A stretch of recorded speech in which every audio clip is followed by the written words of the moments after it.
नवरात्रि एक हिंदू पर्व है। नवरात्रि एक संस्कृत शब्द है जिसका अर्थ होता है 9 रातें।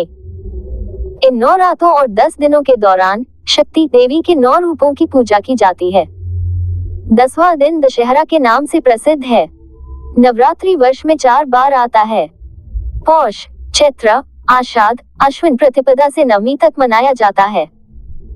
नवरात्रि के 9 रातों में 3 देवियों महालक्ष्मी, महासरस्वती या सरस्वती और दुर्गा के 9 स्वरूपों की पूजा होती है जिन्हें नवदुर्गा कहते हैं।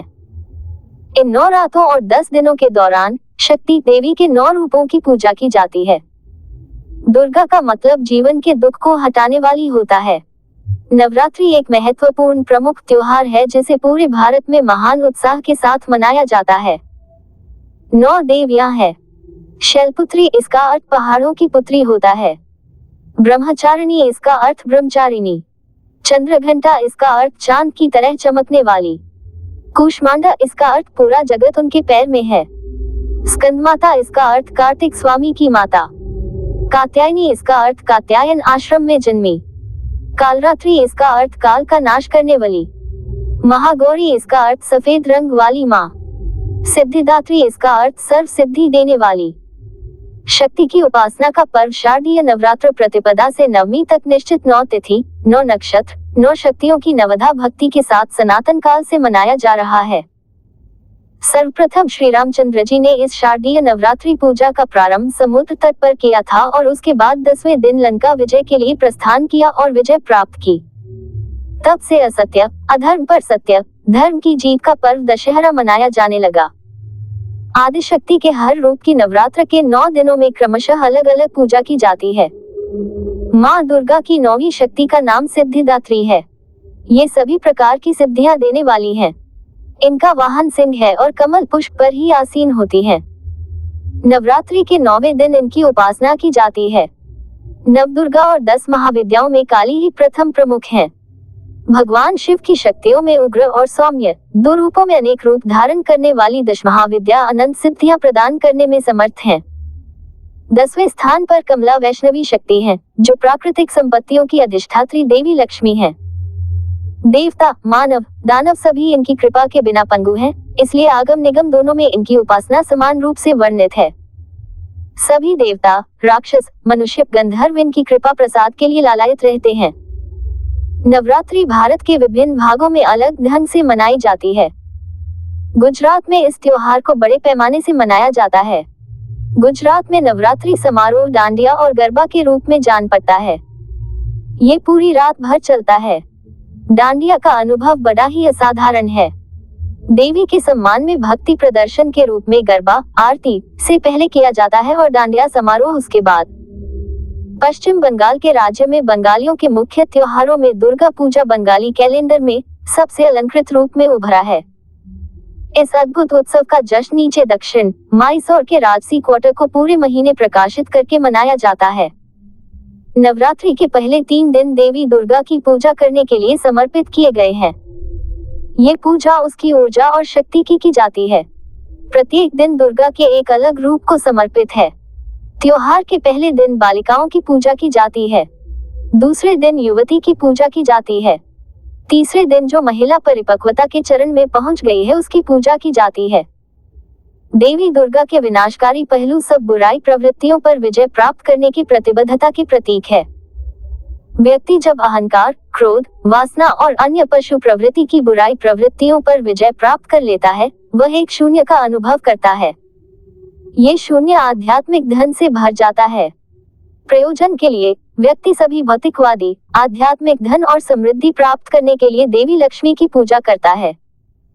नवरात्रि के चौथे, 5वें और 6ठे दिन लक्ष्मी समृद्धि और शांति की देवी की पूजा करने के लिए समर्पित है।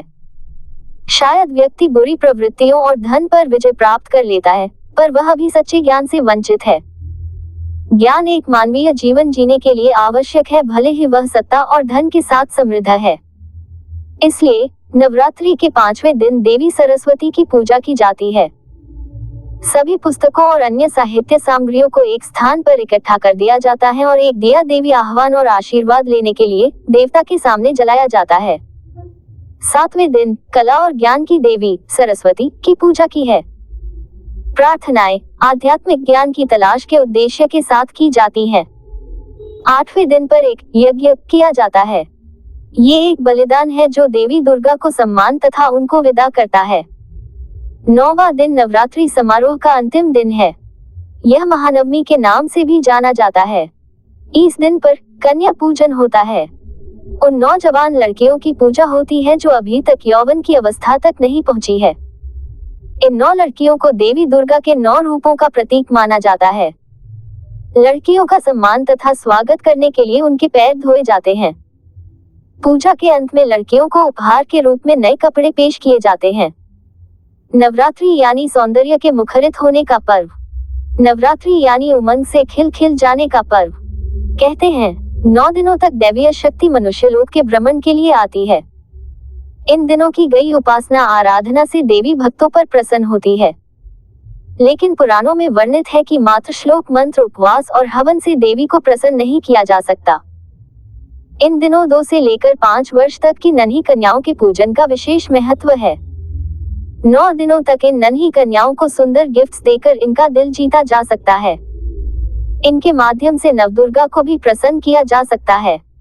पुराणों की दृष्टि से 9 दिनों तक कन्याओं को एक विशेष प्रकार की भेंट देना शुभ होता है। तारांकन प्रथम दिन इन्हें फूल की भेंट देना शुभ होता है। साथ में कोई एक श्रृंगार सामग्री अवश्य दे। अगर आप मां सरस्वती को प्रसन्न करना चाहते हैं तो श्वेत फूल अर्पित करें।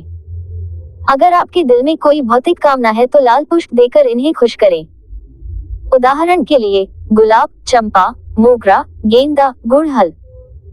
* दूसरे दिन फल देकर इनका पूजन करें। ये फल भी सांसारिक कामना के लिए लाल अथवा पीला और वैराग्य की प्राप्ति के लिए केला या श्रीफल हो सकता है। याद रखें कि फल खट्टे ना हो। * तीसरे दिन मिठाई का महत्व होता है।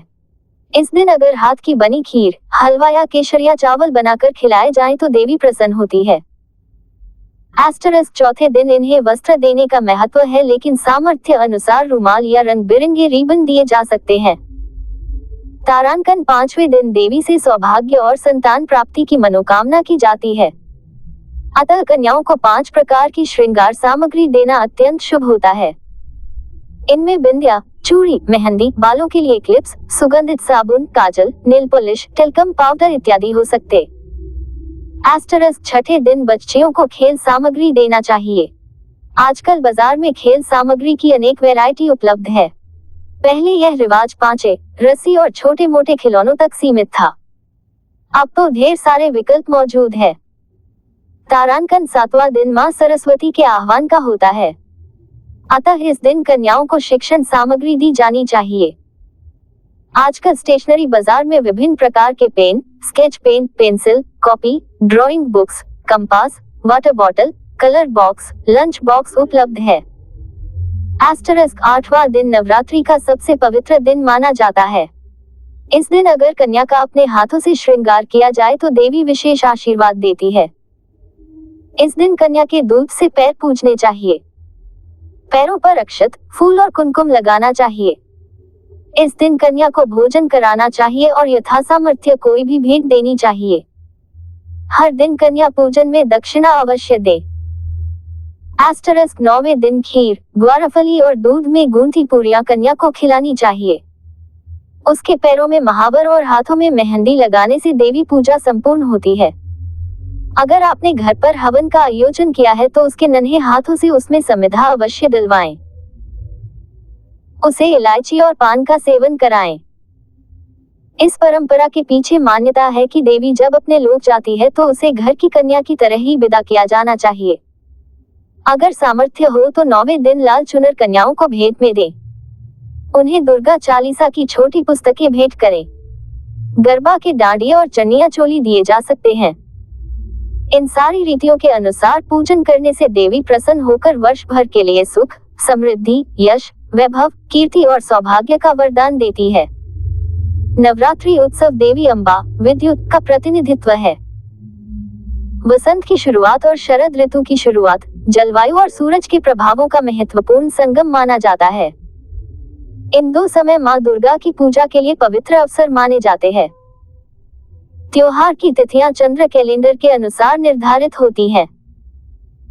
नवरात्रि पर्व माँ दुर्गा की अवधारणा भक्ति और परमात्मा की शक्ति, उदात्त, परम रचनात्मक ऊर्जा की पूजा का सबसे शुभ और अनोखा अवधि माना जाता है। ये पूजा वैदिक युग से पहले प्रागैतिहासिक काल से है। ऋषि के वैदिक युग के बाद से नवरात्रि के दौरान की भक्ति प्रथाओं में से मुख्य रूप गायत्री साधना का है। माँ जगदम्बा दुर्गा देवी जो ममतामयी माँ अपने पुत्रों की इच्छा पूर्ण करती है, ऐसी देवी माँ का पूजन संक्षिप्त में प्रस्तुत है।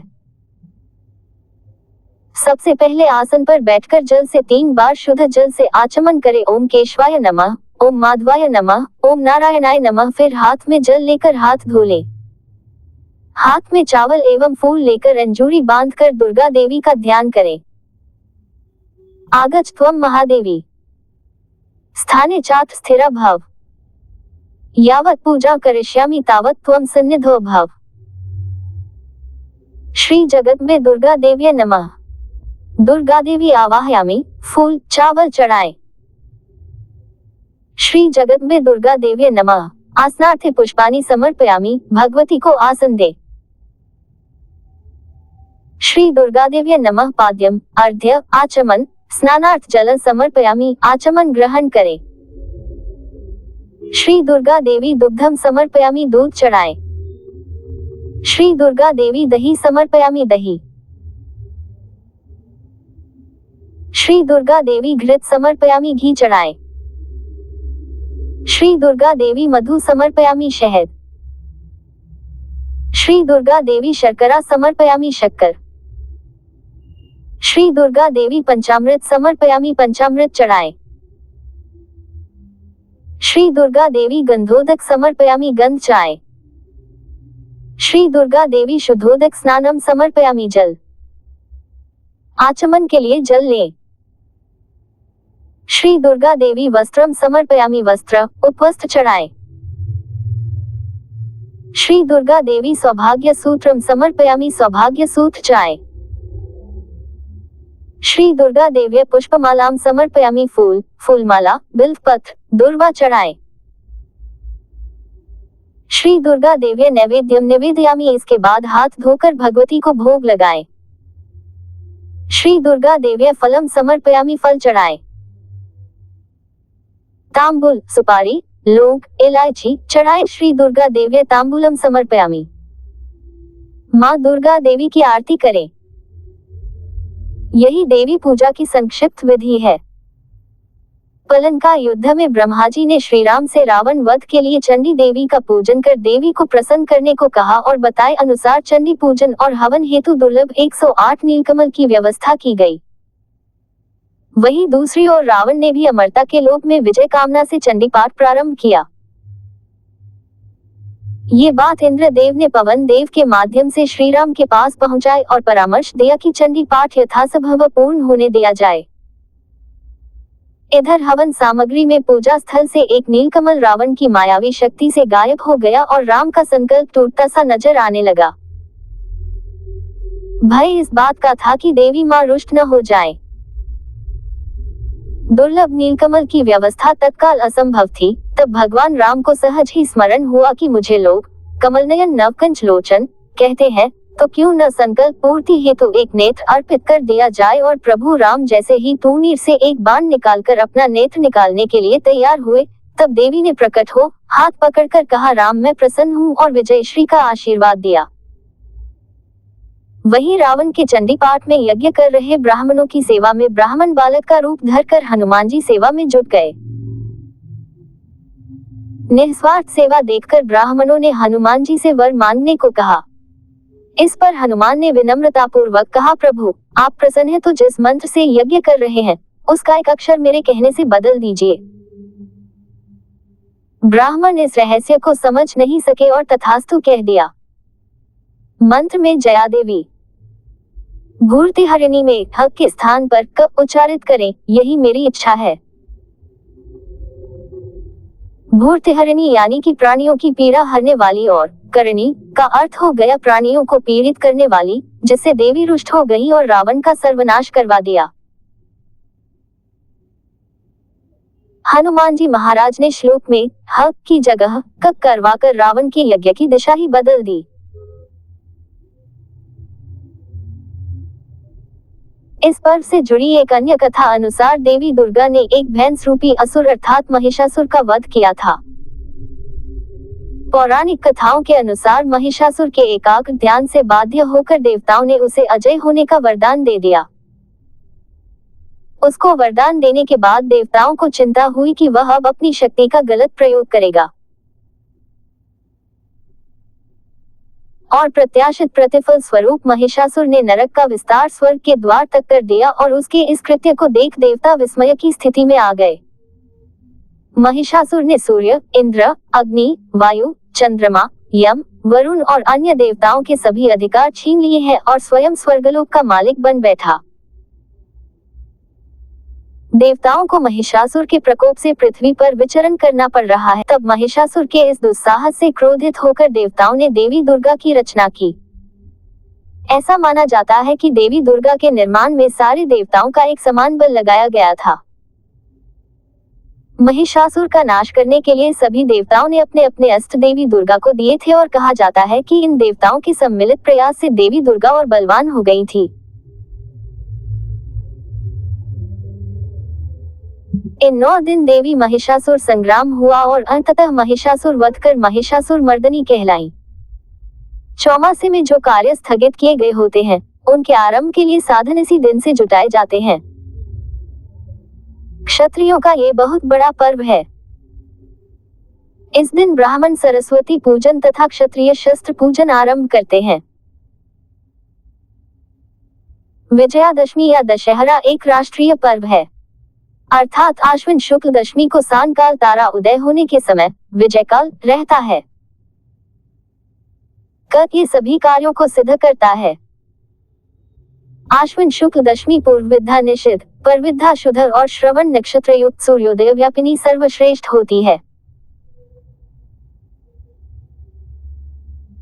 अपराह्न काल, श्रवण नक्षत्र तथा दशमी का प्रारंभ विजय यात्रा का मुहूर्त माना गया है। दुर्गा विसर्जन, अपराजिता पूजन, विजय प्रयाग, शमी पूजन तथा नवरात्र पारण इस पर्व के महान कर्म है। इस दिन संध्या के समय नीलकंठ पक्षी का दर्शन शुभ माना जाता है। क्षत्रिय, राजपूतों इस दिन प्रातः स्नान आदि नित्य कर्म से निवृत्त होकर संकल्प मंत्र लेते हैं। इसके पश्चात देवताओं, गुरुजन, अस्त्र शस्त्र, अश्व आदि के यथाविधि पूजन की परंपरा है। 5 नवरात्रि के दौरान कुछ भक्तों उपवास और प्रार्थना, स्वास्थ्य और समृद्धि के संरक्षण के लिए रखते हैं। भक्त इस व्रत के समय मांस, शराब, अनाज, गेहूं और प्याज नहीं खाते। नवरात्रि और मौसमी परिवर्तन के काल के दौरान अनाज आमतौर पर परहेज कर दिया जाते हैं क्योंकि मानते हैं कि अनाज नकारात्मक ऊर्जा को आकर्षित करता है।